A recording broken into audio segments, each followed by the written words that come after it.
Subscribe sekarang channel YouTube Novelas Kadina. Gratis. Bab 5331. Seiring dengan meningkatnya popularitas video dan Horiah resmi ditahan, Polres Metro pun merilis hasil kejadian tersebut ke publik. Awalnya, saat mendengar Horiah hanya dijatuhi hukuman kurungan administratif selama 10 hari, netizen merasa tak puas dengan hukuman tersebut. Namun, polisi juga menunjukkan sertifikat diagnosis suami dan putra Horiah kepada publik. Ayah dan anak tersebut memang lumpuh di tempat tidur selama beberapa bulan, dan karena kekurangan biaya, mereka tidak menerima perawatan yang aktif dan efektif. Namun, ketika netizen pertama kali melihat artikel ini, banyak orang yang skeptis, karena, dalam materi paparan lanjutan Elaine, dikatakan bahwa keluarga ini benar-benar tinggal di Thompson Villa yang terkenal, dan harga unitnya melebihi 100 juta yuan, jadi semua orang mempertanyakan karena Horiah dapat tinggal di Thompson. Bahkan jika suami dan putranya benar-benar lumpuh, bagaimana mungkin dia tidak merawat mereka? Polisi pun langsung mengungkap ke publik perihal hak milik atas villa tempat tinggal keluarga Horiah, yang membuktikan bahwa villa tersebut bukan miliknya maupun keluarganya, melainkan milik seorang taipan bisnis Ragnar Wu. Ragnar awalnya adalah seorang pengusaha terkenal di negaranya, dan beberapa waktu lalu putranya bahkan lebih terkenal di seluruh negeri, sehingga orang-orang mengetahui bahwa villa ini adalah milik Ragnar. Setelah Ragnar meminjamkan villa ini kepada keluarga, tidak ada lagi yang sia-sia untuk mempertanyakannya. Masyarakat yang mengetahui kebenaran kejadian tersebut pun menerima keputusan kepolisian kota untuk menahan Horiah selama 10 hari, dan kepolisian kota juga bekerja sama dengan platform video untuk memblokir akun video pendek Horiah secara permanen, sehingga ia tidak akan pernah bisa melakukan siaran langsung. Metode pemrosesan ini pun membuat semua orang bertepuk tangan. Untuk sementara waktu, netizen di seluruh negeri memuji efisiensi kepolisian kota. Lagi pula, baru 2 atau 3 jam sejak video itu dirilis, dan kepolisian kota telah menyelesaikan prosesnya dalam waktu yang sangat singkat, yang memang sangat cepat. Dan platform video pendek resmi tidak tinggal diam. Mereka juga segera merilis keputusan hukuman dari pihak platform, termasuk pengembalian dana penuh atas pembelian konsumen, dan sekaligus secara resmi meluncurkan penuntutan terhadap Horiah, menuntut agar dia mengembalikan semua pendapatan siaran langsung.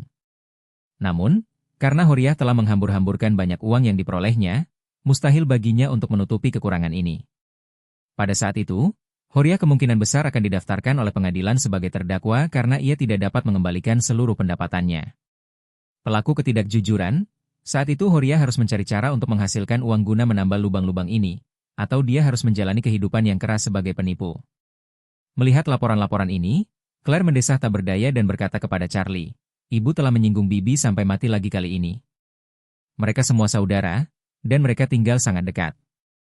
Lain kali kita bertemu, bagaimana aku bisa melihat ke atas? Betapa memalukannya nanti." Charlie tersenyum dan berkata, "Ini bukan sesuatu yang perlu kita pertimbangkan.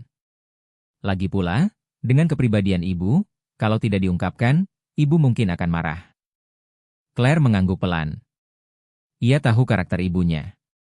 Jika siaran langsung bibinya semakin bagus, mentalitas ibunya pasti akan semakin tidak stabil. Saat ini, Elaine, setelah melihat keputusan hukuman ini di ponselnya, sangat gembira di dalam hatinya dan menari dengan gembira. Dia memeluk ponselnya dengan gembira dan berteriak, "Hahaha, Horiah, lihat hari ini. Bukankah kamu mengendarai mobil besar? Bukankah kamu membeli culinan? Bukankah kamu membeli villa? Aku lihat bagaimana kamu membayarnya kembali setelah kamu keluar." Dan di grup WeChat yang dibentuk bersama Gina dan yang lainnya, mereka bersuara, "Oh Elaine, kamu hebat sekali. Kamu berhasil menjatuhkan Horiah dalam sekali serang." Ada pesan dari orang berikutnya, "Ya, Elaine. Gerakanmu bagus sekali." Yang ketiga ikut tertawa dan berkata, "Aku sudah melihat mereka tidak bahagia sejak aku tinggal bersama keluarga mereka, dan hari ini akhirnya aku keluar. Kau masih punya cara, Elaine." Elaine mendengus penuh kemenangan, "Tentu saja. Aku tidak menyombongkan diri, ini seperti bermain-main dengan Horiah." Gina mendesah, "Aku tidak tahu di mana aku bisa membeli petasan. Kalau bisa, aku harus menyalakannya untuk merayakannya." Mendengar hal itu, mata Elaine berbinar-binar, lalu ia keluar dari kamar dengan menggunakan kruk, berjalan ke arah pintu kamar Jacob, mengetuk pintu, dan berteriak, "Jacob, cepat buka pintunya." Jacob yang agak dekaden berkata dengan tidak sabar dalam hati, "Apa yang kau incar?" "Aku ingin tidur." Elaine berkata dengan tidak sabar, "Kalau aku suruh buka pintunya, kamu pasti buka. Ngapain banyak omong kosong? Cepat buka pintunya sekarang." Setelah berkata demikian, dia mulai menampar lagi dengan kuat. Jacob tak punya pilihan selain membuka pintu, meliriknya, dan berkata dengan kesal, "Katakan padaku jika ada yang harus kau lakukan." Elaine menatap Jacob, melihat Jacob hanya mengenakan celana pendek, mengerutkan kening, dan berkata, "Cepat pakai celanamu. Pakai saja, dan antar aku keluar untuk membeli 2 pasang petasan. Aku ingin menyalakan petasan untuk merayakannya." "Petasan?" gumam Jacob dengan nada tidak puas, "Tahun baru belum dekat, petasan macam apa yang kau nyalakan?" Jacob melambaikan tangannya dengan tidak sabar, "Bolanya boleh turun. Kota ini tidak boleh menembak petasan selama tahun baru Imlek, kau mau melepaskannya sekarang?" "Bercanda, ya?" Elaine berkata dengan marah, "Aku mau beli sekarang saja. Jangan banyak omong kosong, cepat antar aku mencarinya, dan lihat di mana aku bisa membelinya." Jacob mendengus, "Kau bisa melakukannya jika kau mau, jangan salahkan aku karena tidak mengingatkanmu jika kau ditahan saat itu." Ketika Elaine mendengar tentang penahanan itu, dia terkejut dan panik. Wajar saja jika dia, hantu Bedford Mountain Institute, pernah ditahan di Tiongkok dan Amerika Serikat. Dia sudah menjadi veteran, dan tidak ada yang perlu ditakutkan. Tapi inti masalahnya adalah Horiah baru saja ditahan, dan sekarang dia membenci Elaine sampai ke tulang. Jadi menurut Elaine, kalau dia benar-benar masuk dan dikurung di pusat penahanan yang sama dengannya, maka dia akan mencabik-cabiknya hidup-hidup. Jadi Elaine memperingatkannya dalam hatinya, sebaiknya aku lebih jujur saat ini. Memikirkan hal ini, dia sudah memutuskan untuk menyerah. Melihat ekspresi muramnya, Jacob menghela napas dengan sengaja, dan berkata, "Oh, karena kamu sangat ingin melepaskannya, aku akan membawamu untuk mencarinya." Setelah itu, dia meraih celananya dan mengambil kunci mobil. Sambil mengenakan celananya, dia berkata, ayo pergi sekarang." Mulut Elaine berkedut 2 kali, lalu dia melambaikan tangannya dan berkata, "Oh, lupakan saja, jangan pergi." Jacob bertanya dengan wajah lucu, "Jangan lupa. Kamu sendiri yang bilang, ini acara besar yang dirayakan seluruh dunia, jadi nggak mungkin ada yang membenarkannya tanpa menyalakan petasan?" Dia melanjutkan, "Saya punya teman yang tampaknya suka membuat petasan, dan dia punya gudang gelap di pinggiran kota.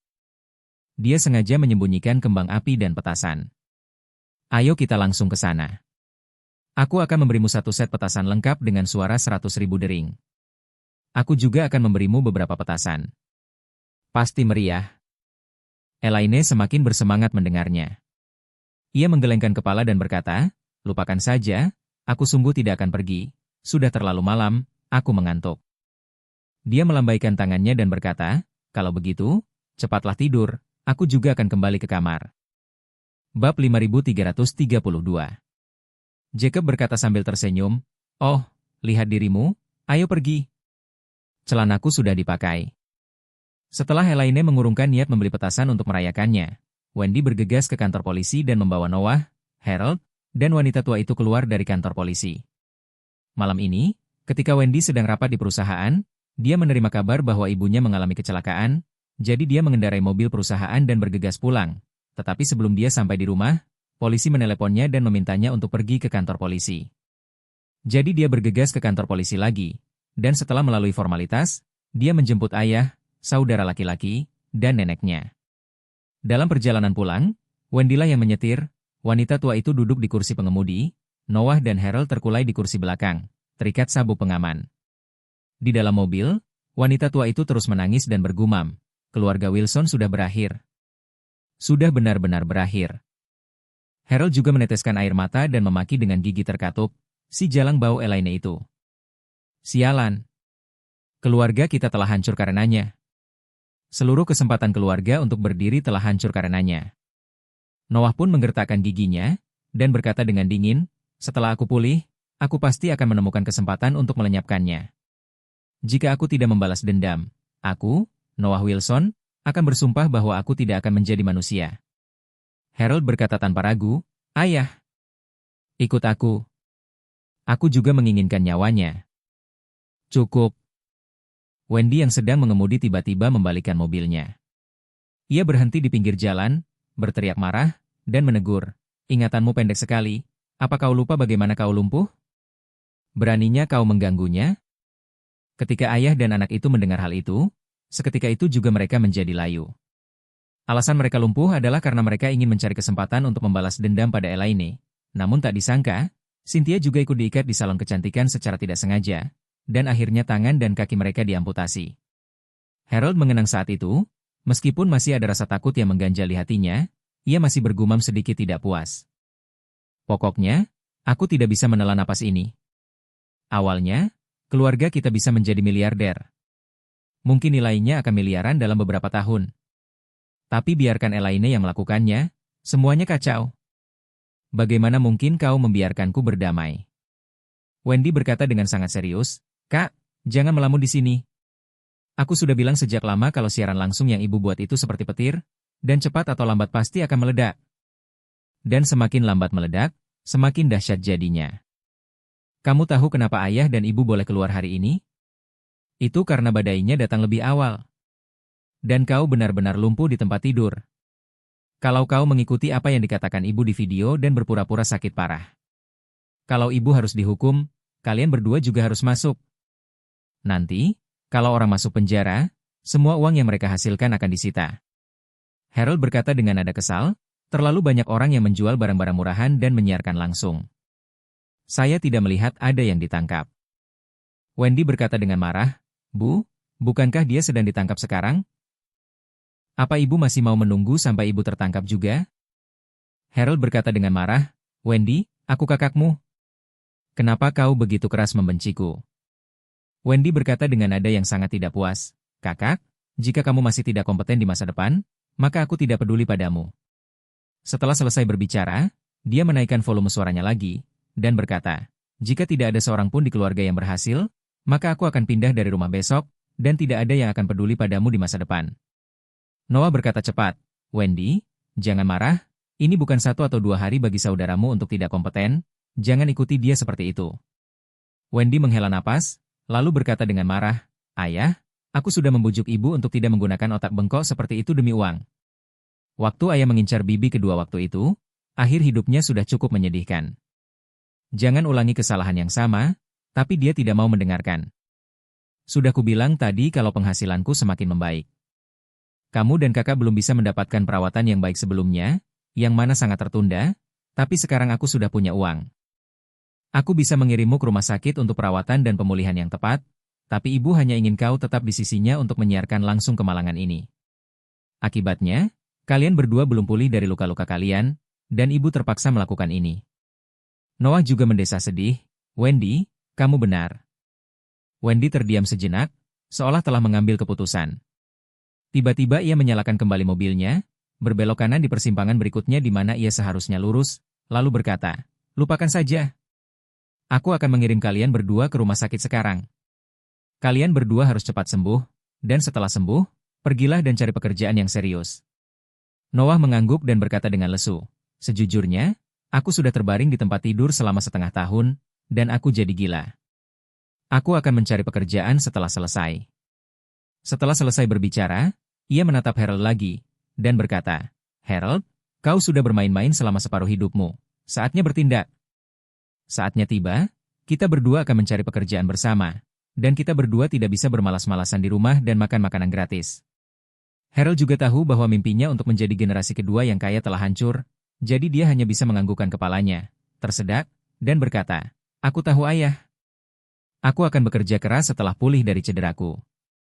Nyonya Wilson orang yang baik.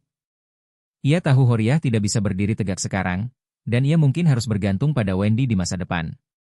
Selain itu, melihat bahwa putra dan cucunya telah menyampaikan pendapat mereka kepada Wendy, dia buru-buru berkata kepada Wendy. Wendy, kenapa nenek tidak pergi ke supermarket untuk mencari pekerjaan, meskipun aku masih harus menarikan kantong plastik untuk orang lain? Setidaknya aku bisa berbagi penghasilan dengan keluarga. Wendy menggelengkan kepalanya dan berkata dengan serius, Nenek, jangan pergi bekerja lagi. Nenek sudah sangat tua, dan penghasilanku saat ini sudah cukup untuk menghidupi nenek. Jadi, nenek tinggal di rumah dan jaga diri baik-baik. Wanita tua itu menghela napas lega ketika mendengar hal itu, dan di saat yang sama dia merasa sedikit bersyukur. Lagi pula, dia sudah tua, dan akan sulit baginya untuk beradaptasi dengan pekerjaan lagi. Tak ada seorang pun di usia ini yang mau bekerja keras mencari nafkah lagi, begitu pula wanita tua itu. Dan ketika mendengar cucunya bersedia menafkahinya, Ia merasa sangat puas. Namun, nada bicara Wendy tiba-tiba berubah serius, dan ia berkata dengan serius, "Nenek, ada yang ingin kukatakan dulu. Mulai sekarang, nenek tidak boleh memikirkan hal-hal remeh tentang politik keluarga saat nenek di rumah." Wanita tua itu dengan cepat membantah, "Wendy, aku tidak terlibat dalam politik keluarga apapun." Wendy berkata dengan serius, "Nenek, waktu kakek kita masih di sana, kita cukup rukun. Dia memperlakukan ayah dan paman keduaku seperti semangkuk air, kakek tidak akan menunjukkan pilih kasih kepadaku, saudara laki-lakiku, atau saudara perempuan Claire, tetapi setelah kakek pergi, kau mengambil alih keluarga Wilson dan langsung mulai mengisolasi keluarga paman kedua dengan orang tuaku, saudara laki-lakiku, dan aku. Bukan hanya satu keluarga menjadi dua keluarga, tetapi bahkan bisnis keluarga Wilson pun anjlok. Kemudian, perusahaannya bangkrut dan tutup, bahkan rumahnya pun hilang. Jadi sekarang kami hanya bisa bergantung pada orang lain." Setelah berbicara, Wendy langsung menambahkan, "Tentu saja, ini bukan tanggung jawabmu sendiri. Ayah, ibu, kakak laki-lakiku, dan aku semua bertanggung jawab. Aku masih muda dan bodoh saat itu, dan aku mengincar kakak Claire dan kakak ipar di mana-mana.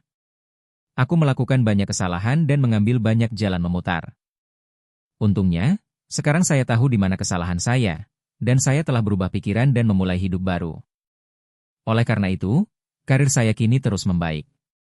Jika keluarga kami dapat menyadari kesalahan yang kami buat saat itu, melakukan perbaikan yang baik di masa depan, dan hari-hari di masa depan pasti akan lebih baik." Wanita tua itu tampak malu, tetapi ia juga berkata dengan sedikit kesal, "Awalnya aku memang mengincar keluarga paman keduamu, terutama karena Claire penuh pemberontakan. Aku ingin dia menceraikan Charlie, tetapi dia tidak mau mendengarkan." Wendy langsung berkata dengan nada dingin, "Untungnya, Suster Claire tidak mendengarkanmu. Kalau saja dia mendengarkanmu, menceraikan Charlie, dan menikahi Wendell, dia pasti sudah menikah dengan Wendell sekarang. Sayangnya mereka tidak punya apa-apa seperti kita. Meskipun keluarga Zhang awalnya baik, mereka sudah lama bangkrut. Kau tidak tahu ini. Dan lihat betapa bahagianya Claire sekarang. Villa yang mereka tinggali bukan sumbangan dari orang lain. Dan kakak iparku juga merupakan tokoh terkemuka di kota ini. Dengan dia di sisinya, tidak akan ada yang berani menindas keluarga Claire." Wendy tercekat dengan mata merah dan berkata, "Dulu aku selalu mendengarkanmu. Ya, tapi lihatlah betapa banyak jalan memutar yang telah kau berikan kepadaku. Awalnya, kau bertanya padaku tentang pria ini dan itu satu demi satu dan menghancurkan reputasiku. Tidak ada yang mengejarku sekarang. Ibu berhasil melarikan diri dari tambang batu bara hitam, dan kaulah yang memimpin dalam mengisolasinya dan menghinanya. Jadi, keluarga kita telah sampai pada titik ini selangkah demi selangkah. Semua ini membuktikan bahwa kamu sama sekali tidak mampu memimpin keluarga Wilson." Wajah Nyonya Wilson memerah karena malu. Dia berharap bisa menerobos celah-celah tanah dan masuk. Wendy menyeka air matanya saat ini, dan berkata dengan sangat tegas, "Mulai hari ini, akulah yang akan memutuskan segalanya dalam keluarga Wilson. Kuharap kau singkirkan pikiran-pikiran itu dan berhenti membuat masalah. Asal kau bisa hidup tenang dan membumi. Saya pasti akan memberi Anda uang pensiun, tetapi jika Anda masih tidak bisa memperbaiki apa yang Anda miliki, maka saya minta maaf, bahkan jika Anda pergi ke pengadilan untuk menuntut saya tidak akan mendukung Anda lagi." Bab 5333. Kekuatan Wendy mengejutkan Nyonya Wilson, dan pada saat yang sama, tidak dapat menahan rasa dingin di punggungnya.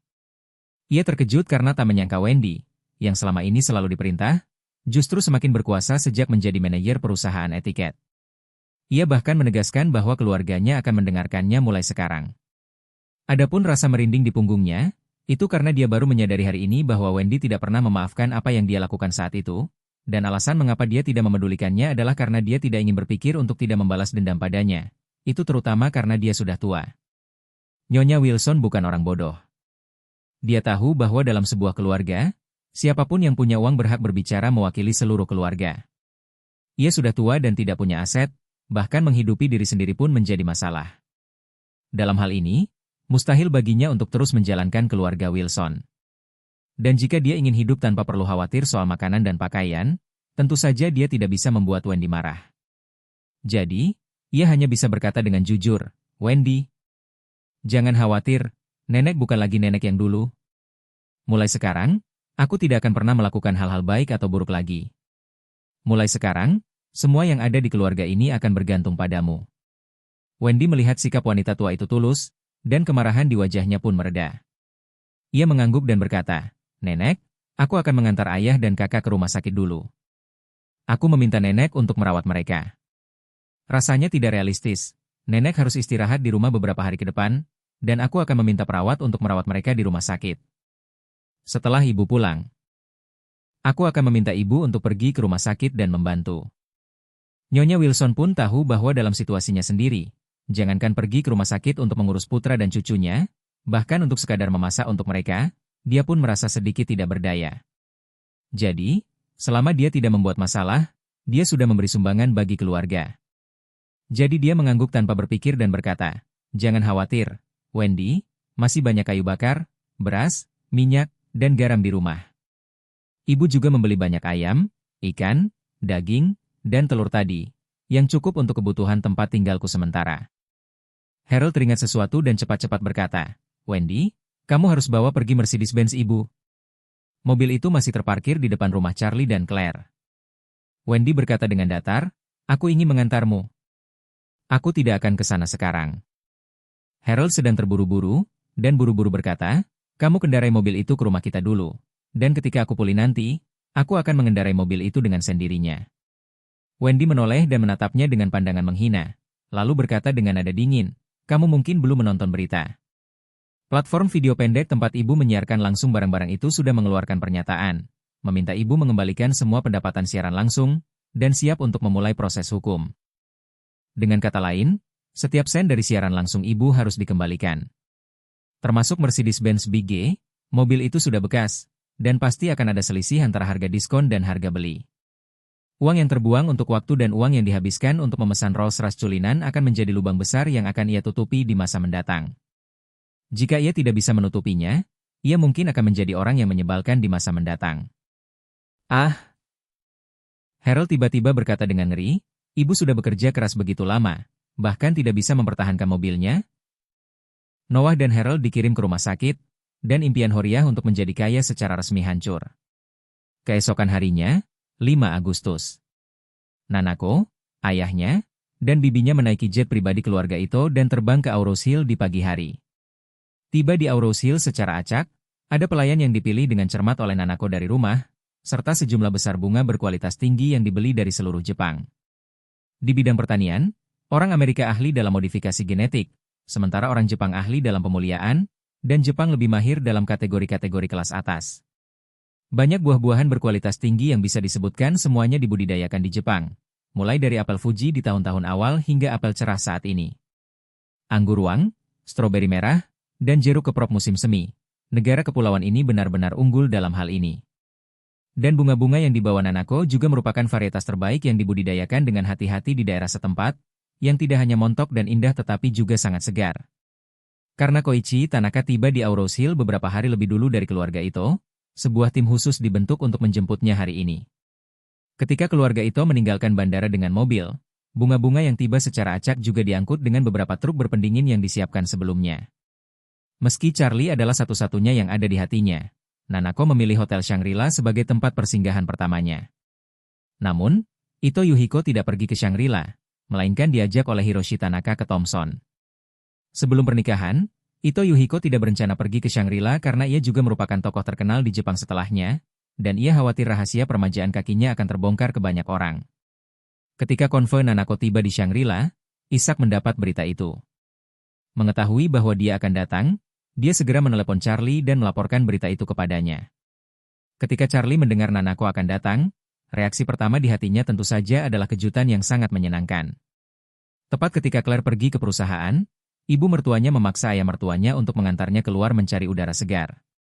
Karena hanya dia sendiri di rumah, ia pun langsung pergi ke Hotel Shangri-La. Dan Ruoli telah mempersiapkan pernikahan orang tuanya di Taman Langit Shangri-La sejak kemarin. Ia tahu bahwa ibunya tidak mudah diurus selama beberapa tahun terakhir, jadi ia ingin melakukan yang terbaik untuk menciptakan momen pernikahan yang tak terlupakan. Karena Taman Langit Shangri-La biasanya tidak dibuka untuk umum, kali ini khusus digunakan untuk pernikahan ZYNN dan Roma, jadi Ruoli juga punya cukup waktu untuk melakukan persiapan di tempat pada tahap awal, tidak seperti banyak gedung perjamuan hotel populer, yang hanya diperbolehkan pada malam sebelum pernikahan. Mulai mengatur, Waktunya sangat terburu-buru. Saat itu, ia sedang mendiskusikan rencana lokasi syuting dengan pimpinan proyek perusahaan pernikahan. Ketika tiba-tiba ia melihat Nanako berjalan masuk bersama sekelompok pelayan, ia pun melangkah maju dengan terkejut dan berkata, "Nona Ito, datang sepagi ini? Kukira Anda akan tiba besok atau lusa." Nanako tersenyum dan berkata, "Tanggal 8 adalah pernikahan paman dan bibi, bagaimana mungkin aku datang terlambat? Saya membawa banyak bunga, dan nanti staf akan membawanya satu persatu. Saya akan menunjukkan cara mencocokkannya langsung di tempat, dan melihat mana yang Anda sukai." Ruoli bertanya tanpa sadar, "Kalau kamu merangkai bunganya sekarang, aku khawatir tidak akan bertahan 3 hari. Ya ampun?" Nanako berkata sambil tersenyum, "Bunga-bunga yang kubawa kali ini khusus kugunakan untuk membahas rencana ini denganmu. Aku sudah merangkai bunga untuk pernikahan. Aku akan memilih dan memangkas cabang-cabangnya dengan hati-hati pada pagi hari tanggal 7. Bunga-bunga itu akan diangkut ke Aurous Hill melalui udara. Dan saya sudah memberitahu pemasoknya bahwa bunga yang dipotong pada pagi hari tanggal 7 tidak boleh mekar sepenuhnya sehingga semua pengaturan akan dilakukan pada malam tanggal 7, dan bunga-bunga akan diberi air yang cukup. Hanya butuh 1 malam, dan bunga-bunga dijamin berada dalam kondisi terbaik untuk pernikahan pada tanggal 8. Ruoli berkata dengan ekspresi terkejut, "Ini, menyiapkan 2 tumpukan bunga dengan cara ini, dan semuanya diangkut dengan pesawat, biayanya akan terlalu tinggi?" Nanako menepuk tangannya dan tersenyum tipis. "Biaya ini tidak pantas diutarakan kepada keluarga itu, jadi jangan terlalu khawatir. Tujuan kita adalah agar para paman dan bibi bisa mengadakan pernikahan yang sempurna, beberapa bunga saja tidak ada apa-apanya." Ruoli tersentuh hatinya, dan berkata dengan sangat hormat, "Nona Ito, terima kasih banyak." Nanako menggelengkan kepalanya dan berkata sambil tersenyum, "Setelah apa yang terjadi pada orang tuaku, kita sekarang berteman, mengapa kamu begitu sopan kepadaku?" Ruoli mengangguk ringan. Dia mengerti arti kata-kata Nanako. Ibunya dan ayah Nanako adalah penyandang cacat yang diamputasi hingga mereka mendapatkan pil Charlie di Amerika Serikat pada saat yang sama. Dan pengalaman itulah yang membuat mereka berdua cepat akrab. Jadi, Ruoli bertanya pada Nanako, "Permisi, apakah tuan itu ada di sini?" Dia pergi ke kediaman untuk beristirahat, dan dia meminta saya menyampaikan bahwa dia pasti akan datang untuk memberi ucapan selamat di hari pernikahan. Setelah itu, dia bertanya lagi pada Ruoli, "Apakah Bibi Hi ada di sini?"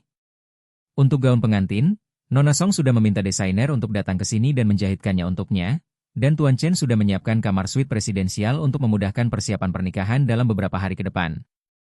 Nanako mengangguk dan tersenyum, "Baiklah, biar Bibi Hi yang mengurusnya.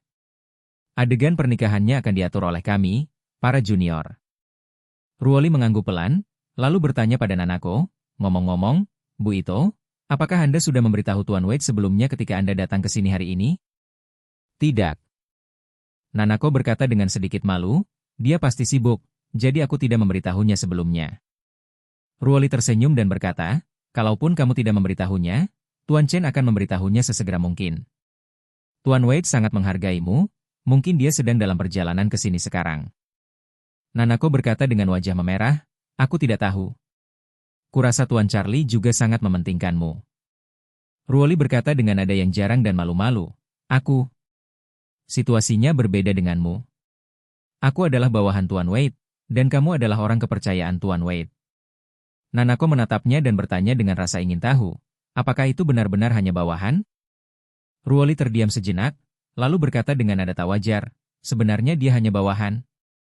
Tuan Wade telah menyelamatkan saya berkali-kali dan banyak membantu saya. Tentu saja, saya akan selalu mengikutinya untuk membalas kebaikannya. Jadi, wajar saja jika saya adalah bawahannya." Nanako mengangguk pelan, lalu berkata sambil tersenyum, "Sebenarnya, aku lebih iri padamu. Sebagai bawahannya, setidaknya kau bisa sering bertemu dengannya. Tidak seperti aku, tidak mudah untuk bertemu dengannya." Ruoli sedikit terkejut saat mendengar ini. Awalnya, ia sangat iri pada Nanako. Lagi pula, siapapun yang jeli bisa melihat bahwa meskipun Charlie juga punya banyak teman dekat, ia punya preferensi khusus untuk Nanako. Tetapi jika dipikirkan baik-baik, apa yang dikatakan Nanako tidaklah tidak masuk akal. Dia biasanya tinggal di Jepang, dan sungguh tidak mudah bertemu Charlie. Berbeda dengan dirinya, dia tinggal di Aurous Hill, jadi wajar saja ada banyak kesempatan untuk bertemu dengannya. Tepat ketika dia mendesah dalam hatinya, terdengar suara sepatu hak tinggi, dan Ziyu, yang mengenakan setelan profesional dan tampak sangat cakap, berjalan masuk dengan cepat. Melihat kedatangannya, Ruoli segera berkata kepada Nanako, "Nona Ito, adikku ada di sini. Anda pasti juga mengenalnya, kan?" Nanako tersenyum dan mengangguk. "Aku tahu, lagi pula, kita berdua adalah pemegang saham Isu." Ziyu sudah berjalan cepat di depan Ruoli saat ini, dan Ruoli berkata dengan gembira, "Kakak, kenapa kamu ada di sini?" Ziyu berkata sambil tersenyum, "Ayah akan menikah. Sebagai putrinya, aku harus datang ke sini." Kemudian, dia menatap Nanako, tersenyum, dan berkata, "Nona itu ada di sini. Lama tak berjumpa." Nanako mengangguk dan berkata sambil tersenyum, "Lama tidak bertemu, Nona Su." Ziyu melihat sekeliling, dia bertanya pada Ruoli, "Ruoli, ayah tidak ada di sini?" Ruoli berkata dengan sedikit malu, "Baiklah. Ayah ada di kamar presidensial, untuk menemani ibu, untuk mencoba gaun pengantin." Ziyu mengangguk sedikit, lalu bertanya lagi, "Apakah Tuan Wade ada di sana?" Dia berkata dengan nada rendah hati, "Saya meminta Tuan Wade untuk memberi kesempatan pada saudara laki-laki saya untuk kembali menghadiri pernikahan. Kakak masih dalam perjalanan untuk bersujud. Ayah akan menikah. Sebagai putra tertua, seharusnya dia ada di sana, tapi saya tidak kenal Wade. Apakah Anda setuju, Pak?" Begitu kata-kata itu terucap, dia mendengar suara familiar yang sering terdengar berulang kali dalam mimpinya. "Karena Nona Su ingin Zifei datang ke pernikahan, maka saya akan mengatur seseorang untuk menjemputnya." Mendengar suara ini, ketiga wanita itu mengikuti suara itu dan melihat bahwa Charlie telah melangkah ke taman langit. Ekspresi ketiga wanita itu tanpa sadar menjadi gembira saat ini. Namun karena mereka tahu Charlie sedang berbicara tentang saudara laki-laki Ziyu, Ruoli dan Nanako hanya tersenyum pada Charlie dan tidak berbicara. Ziyu sangat gembira, dan segera mengonfirmasi dengan Charlie, "Tuan Wade, maksud Anda, bisakah Anda membawa saudara saya kembali?" "Ya." Charlie mengangguk dan berkata dengan tenang, "Tapi itu hanya bisa terjadi pada pernikahannya. Pernikahannya berakhir, dan dia akan melanjutkan hukumannya yang belum selesai." Ziyu bertanya tanpa sadar, "Lalu, Tuan Wade, jika saudara laki-laki kembali menghadiri pernikahan, setelah pernikahan, dia akan tetap kembali ke tempat di mana dia dijemput sebelumnya, atau memulai semuanya dari awal?" Charlie tersenyum dan berkata, "Tentu saja, dia akan kembali ke tempat asalnya. Bagaimana mungkin aku membiarkannya memulai dari awal?" Ziyu langsung menghela napas lega, lalu berkata penuh terima kasih, Tuan Wade, atas kemurahan hati Anda. Kalau begitu, saya akan mengatur seseorang untuk menjemputnya." Charlie melambaikan tangannya, "Aku akan membiarkan Ishak menjemputnya. Pergerakan saudaramu, bawahan Ishak telah mengawasi, dan mereka dapat menjemputnya kapan saja. Lagi pula, dia sudah lama pergi, hidup dan tidur seharian, dan tidak punya informasi kontak tentangnya. Jadi akan sulit bagimu untuk menemukannya nanti." "Baiklah," Ziyu mengangguk dan berkata dengan hormat, "Kalau begitu aku akan merepotkan Tuan Wade." Charlie berkata, "Aku akan mengaturnya sekarang, dan jika cepat, dia akan bisa tiba di Aurous Hill malam ini." Ziyu mengumpulkan keberaniannya dan bertanya, "Itu, Tuan Wade, bolehkah aku bertanya satu hal lagi?" Charlie mengangguk dan berkata, "Katakan padaku." Ziyu mengerutkan bibirnya, lalu berkata pelan, "Kau tahu, ibu tinggal di Aurous Hill sejak perceraian, dan dia sangat merindukan kakaknya selama ini, jadi kupikir kakaknya akan kembali kali ini. Kau juga boleh membiarkan dia bertemu ibu." Bab 5334. Charlie langsung setuju dan berkata, "Tidak masalah, aku akan meminta Ishak untuk membawanya kembali sebelum malam ini. Mulai hari ini hingga 10 Agustus, dia bisa bergerak bebas di dalam wilayah hukum Aurous Hill City. Pukul 8 pagi, biarkan dia datang ke Shangri-La tepat waktu dan melapor kepada Ishak." Ziyu tidak menyangka bahwa meskipun tanggal pernikahan ayahnya dan Roma adalah pada tanggal 8, Charlie memberi tambahan 2 hari, dan dia merasa puas dan sangat bersyukur, jadi dia berkata tanpa berpikir, "Baiklah, Tuan Wade, saya akan tinggal di Aurous Hill dan mengawasinya, serta memastikan dia akan melapor ke Shangri-La tepat waktu pukul 8 pagi tanggal 10 Agustus. Pada saat ini, Ishak mendengar bahwa Charlie telah datang ke hotel, jadi ketika dia mendengar berita itu, Charlie memanggilnya ke depan dan bertanya, "Chen Tua, di mana Zifei?" Ishak sedikit terkejut, lalu melirik Ziyu, dan berkata dengan canggung, "Tuan Su telah pergi sekitar sepertiga waktunya, dan dia telah tiba di Provinsi Sankin." Charlie mengangguk dan berkata, "Kau bisa meminta seseorang untuk menjemput Tuan Su kembali. Ingat, Tandai lokasi di mana kau menjemputnya, dan kirim dia kembali ke tempat semula pada tanggal 10 Agustus. Baiklah, kata Ishak tanpa berpikir, aku akan mengatur agar orang-orang lokal menjemputnya dengan helikopter. Kita punya pesawat di Bandara Chang'an, dan begitu Tuan Su tiba, pesawatnya bisa langsung lepas landas dan menjemputnya kembali. Baiklah, perintah Charlie, kau buat pengaturannya sesegera mungkin. Tak lama kemudian, sebuah helikopter datang dari 3 pinggiran Chang'an, ibu kota provinsi Qin, lepas landas dan terbang cepat menuju ke arah tenggara. Jarak garis lurus antara sini dan lokasi Zifei hanya lebih dari 40 km, dan helikopter dapat mencapainya hanya dalam 10 menit dengan kekuatan penuh. Pada saat ini, Zifei yang sedang berjalan di tanah Sanqin tetap melanjutkan perjalanan ziarahnya meskipun jenggotnya acak-acakan dan tubuhnya compang-camping. Meskipun tubuhnya compang-camping, ia mengenakan perlengkapan pelindung tebal di tangan dan lututnya. Setiap 3 langkah, ia harus berlutut di tanah, lalu bersujud sebelum berdiri. Setelah berdiri, ia melangkah 3 langkah lagi dan terus berlutut untuk melanjutkan siklus tersebut. Saat pertama kali memulai perjalanan, tubuh Zifei sama sekali tidak mampu menahan latihan intensitas tinggi seperti itu, dan tubuhnya terasa tersiksa. Ia telah mencapai batasnya dengan berjalan 3 hingga 4 km sehari, yang jauh lebih lambat daripada kecepatan 10 km sehari bagi orang beriman pada umumnya. Namun seiring berjalannya waktu dan jarak yang semakin jauh, ia secara bertahap beradaptasi dengan ritme ini, dan secara bertahap meningkat dari 3 hingga 4 km sehari menjadi 7 atau 8 km seperti saat ini. Dalam waktu lebih dari 5 bulan, ia telah menempuh jarak lebih dari 1000 km. Awalnya, dia merasa dirinya adalah orang yang menyimpang dari norma ketika dia bersujud 3 kali di jalan pada siang hari dan tidur di tempat terbuka pada malam hari. Namun, semakin jauh ia berjalan, semakin ia menemukan di jalan bahwa banyak orang, seperti dirinya, menundukkan kepala panjang dan berziarah ke barat daya. Perbedaan di antara mereka adalah bahwa orang-orang ini semuanya adalah orang-orang beriman, dan Zifei sendiri adalah seorang ateis.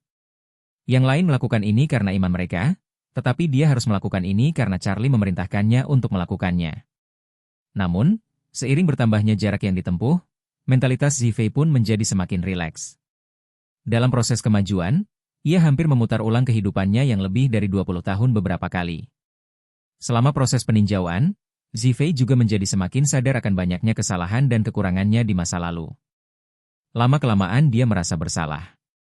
Mengandalkan gelar tuan muda keluarga Su untuk menjadi sombong, mendominasi, dan tidak kompeten, adalah kejahatan pertama. Diselamatkan oleh Charlie tanpa rasa terima kasih adalah kejahatan kedua. Ayahnya dibawa pergi oleh kakeknya, ibunya, dan saudara perempuannya hampir dibunuh oleh kakeknya, dan hidup serta mati mereka tidak diketahui. Saat itu, demi masa depannya, ia pergi menemui pelakunya untuk berkompromi. Inilah dosa mematikan ketiga. Seiring berjalannya waktu, meskipun Zifei tidak memiliki keyakinan agama apapun, ia terkejut menemukan bahwa hukuman yang diberikan Charlie kepadanya, yang mirip dengan hukuman fisik, dapat menenangkan hatinya. Setelah pikirannya tenang, kelelahan tubuh sehari-hari tidak lagi menjadi siksaan baginya. Ia bagaikan orang yang tidak pernah berolahraga, tetapi karena kegigihannya, ia menjadi kecanduan kebugaran. Perlahan-lahan ia mulai membenamkan diri di dalamnya, tak mampu melepaskan diri.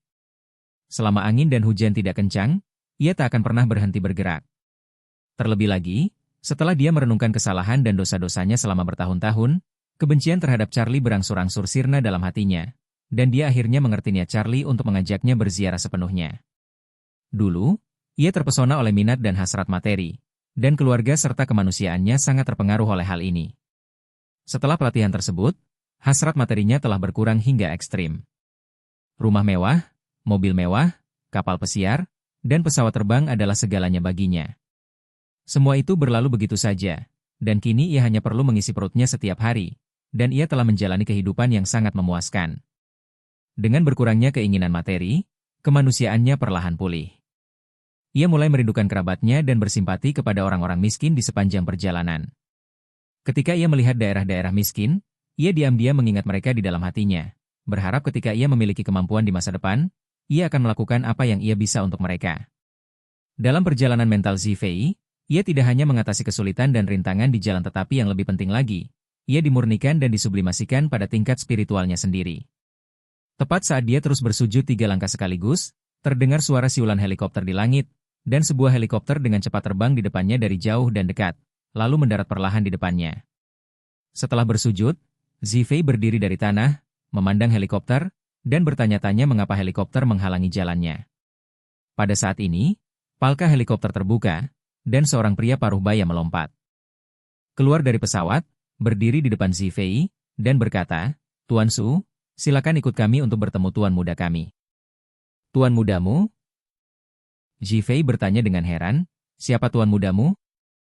Pria parubaya itu berkata dengan hormat, "Tuan muda saya adalah Aurose Hill, Charlie Wade." Charlie Wade? Ketika Zifei mengetahui bahwa pria parubaya di depannya sebenarnya dikirim oleh Charlie, dia merasa ngeri di dalam hatinya. Dia menatap pria itu dan bertanya dengan heran, "Anda mengatakan bahwa Tuan Wade mengundang saya kembali?" "Ya." Pria parubaya itu mengangguk dan berkata dengan serius, "Pesawatnya sudah menunggu untuk lepas landas di bandara. Kau antar aku kembali ke Aurose Hill." Zifei melebarkan matanya dan berkata, "Hai, aku ingin tahu, aku belum mencapai garis finish, mengapa Tuan Wade membiarkanku kembali sekarang?"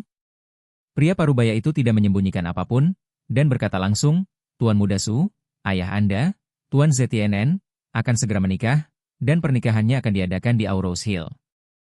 Maksud Tuan Wade adalah, izinkan saya menjemput Anda untuk menghadiri pernikahan, dan kembali untuk melanjutkan ziarah setelah pernikahan selesai."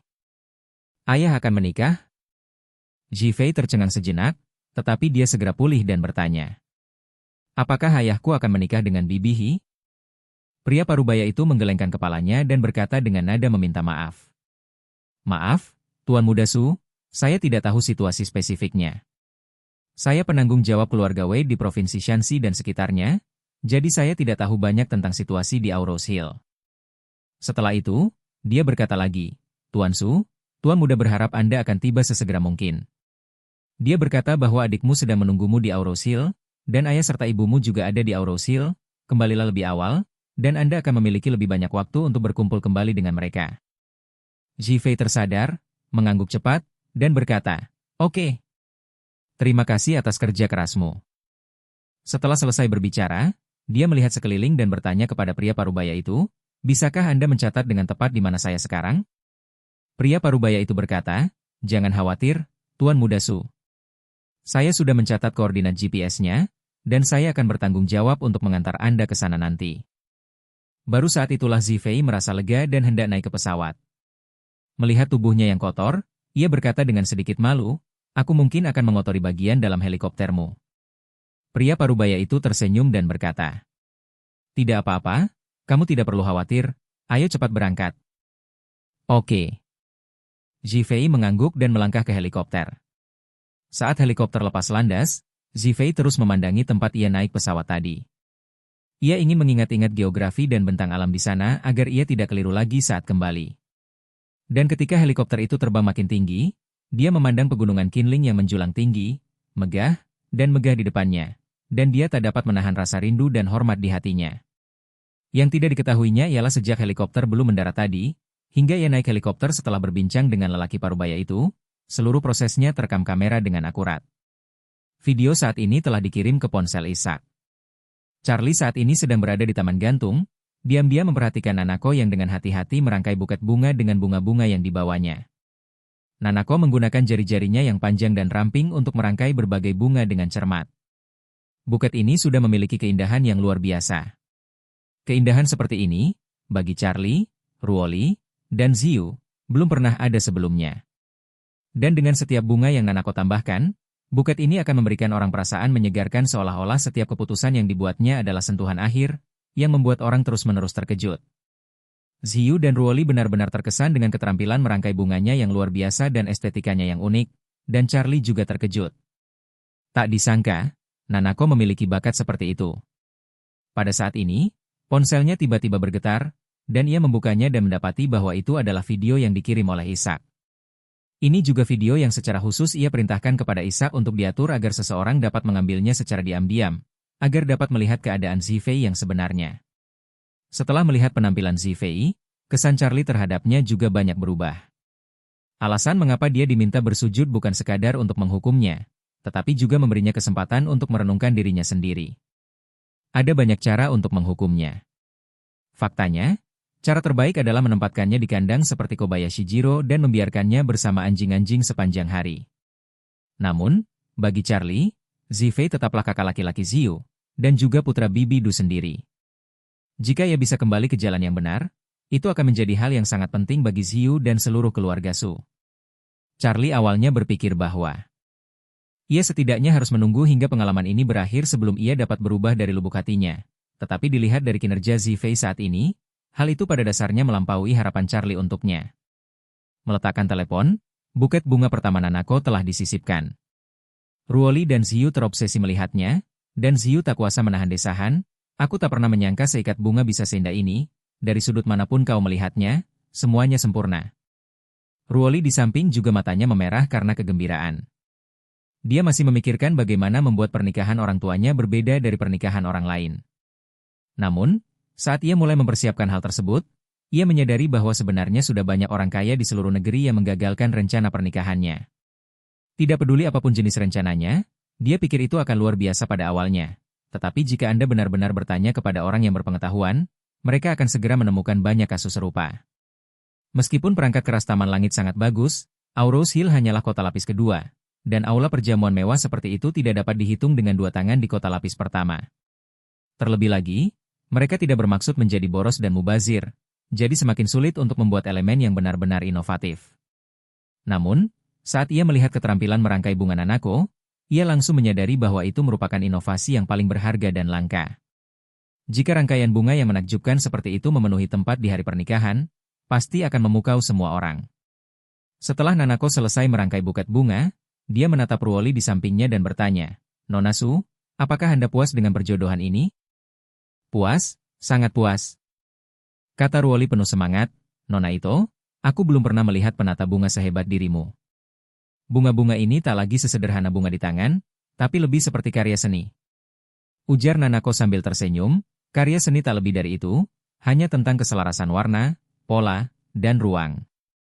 Sebelum saya datang, saya mungkin sudah memikirkan 7 atau 8 rencana yang serasi untuk pernikahan paman dan bibi.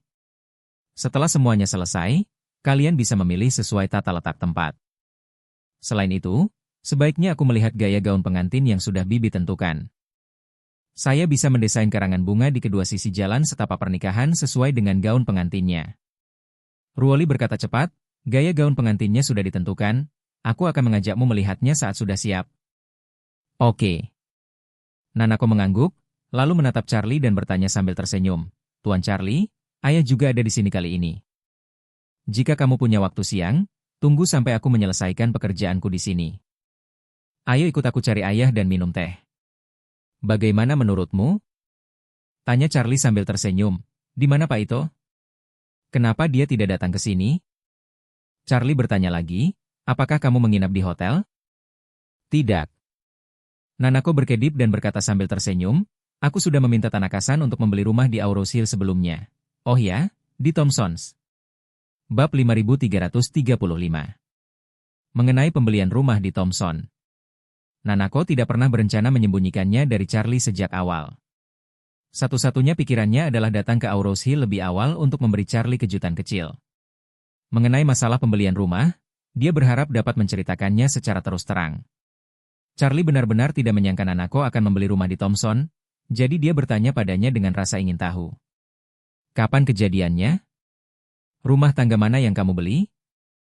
Nanako berkata sambil tersenyum, "Saya membeli sebuah apartemen di lantai 2 terakhir sebuah gedung." Saat dia mengatakan itu, Nanako berkata lagi, "Sebenarnya, aku ingin membeli villa yang lebih klasik. Tapi Tanaka-san sudah berada di sini selama beberapa hari dan belum menemukan rumah yang cocok.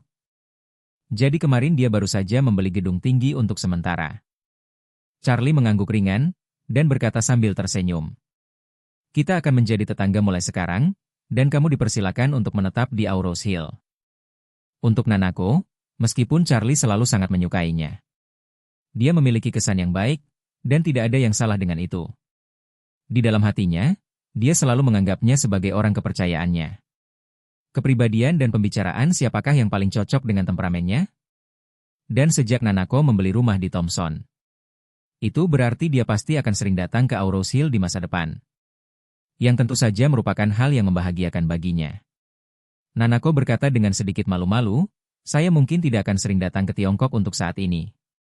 Dan keluarga masih memiliki beberapa hal yang harus ditangani, tetapi jika waktunya tepat di masa depan. Saya juga dapat mempertimbangkan untuk memindahkan perusahaan secara bertahap ke Tiongkok. Charlie mengangguk, dan berkata dengan serius, jika kamu benar-benar punya ide seperti itu. Tidak. Apa-apa. Di masa depan, entah itu keluarga Wade atau bisnisku sendiri. Akan ada banyak tempat di mana saya bisa bekerja sama dengan keluarga itu. Bagi Nanako, Charlie tentu saja memiliki beberapa preferensi. Itulah sebabnya dia juga berharap agar dia bisa tinggal di Aurous Hill selamanya. Selain itu, Nanako tidak pernah memiliki keraguan tentang Charlie. Dan Charlie mengintegrasikan sumber daya pengiriman keluarga Su untuk mendirikan Isu Shipping. Nanako tidak hanya mengambil semua sumber daya pengiriman keluarga itu. Namun dia pun mengambil saham perusahaan ini tanpa ragu selama beberapa generasi. Dan Charlie juga berharap menemukan kesempatan yang tepat untuk membalas budi keluarga itu melalui bisnis tersebut. Nanako khawatir datang ke Aurous Hill sendirian akan membawa ketidaknyamanan bagi Charlie. Namun tanpa diduga, Charlie tidak hanya berharap dia akan tinggal di Aurous Hill untuk waktu yang lama. Tapi juga berharap dia akan memindahkan pusat perusahaan ke sini. Yang membuatnya sangat bahagia. Rencana untuk mengalihkan fokus perusahaan ke Aurous Hill akhirnya dapat secara resmi dimasukkan dalam agenda. Jadi, dia tidak bisa menyembunyikan kegembiraan di hatinya dan berkata, jika Tuan Wade menerima saya akan melakukan persiapan yang matang saat kembali kali ini. Charlie tersenyum dan berkata, tentu saja aku menyambutmu. Nanako tersenyum manis, mengangguk, dan berkata, kalau begitu aku akan membuat rencana yang bagus dengan Odo-san. Hanya saja industri dan tim yang besar, saya ingin memindahkan mereka ke Aurous Hill selangkah demi selangkah. Saya khawatir ini akan memakan waktu setidaknya 1 atau 2 tahun untuk menyelesaikannya. Tugas pertama adalah memilih lokasi di Aurous Hill. Charlie berkata dengan acuh tak acuh, sederhana saja. Grand Group punya banyak properti di Aurous Hill. Ketika saya mengadakan lelang pil, saya juga meminta Song Group untuk mengembangkan banyak properti komersial. Pada saat itu, keluarga itu dapat memilih dari properti-properti ini. Jika Anda tidak menyukainya, Anda dapat menggunakannya untuk sementara waktu. Dan pada saat yang sama bekerja sama dengan pejabat Aurous Hill untuk membeli sebidang tanah dan membangunnya sendiri secara perlahan. Nanako tahu bahwa Charlie telah menghasilkan banyak uang melalui lelang pil permajaan. Dan sebagian besarnya digunakan di Aurous Hill untuk investasi dan pengembangan. Dia tanpa sadar bertanya, Tuan Wade, apakah lelang pil permajaan akan diadakan tahun depan? Jika Rejuvenation Pil terus beroperasi, Aurous Hill pasti akan menarik banyak perusahaan besar yang didanai asing untuk berinvestasi di sana. Mungkin pada saat itu akan tercipta pusat keuangan baru. Charlie menghela napas, menggelengkan kepalanya, dan berkata, lelang pil permajaan tahun depan tidak akan diadakan untuk sementara waktu. Lalu dia berkata, sebenarnya, saya masih punya masalah serius. Belum terselesaikan kalau kita adakan lelang pil lagi. Saya khawatir hal itu akan membakar kita jika kita terus melanjutkan. Kita harus menunggu untuk menyelesaikan masalah orang kepercayaan ini. Sebelum berangkat ke Amerika Serikat tahun ini. Saat pelelangan pil permajaan diadakan, Charlie tidak mengetahui keberadaan Warriors Den. Untungnya, lelang pil permajaan tahun ini diadakan untuk pertama kalinya. Dan sebagian besar orang yang menerima berita ini adalah orang-orang yang secara tradisional kaya. Yang dibantu oleh Ratu Nordik lama untuk menipu mereka, tetapi orang kaya raya yang sebenarnya tidak muncul. Pamannya datang ke pelelangan pada saat itu. Itu hanya perilaku pribadinya, bukan keputusan untuk berumah tangga.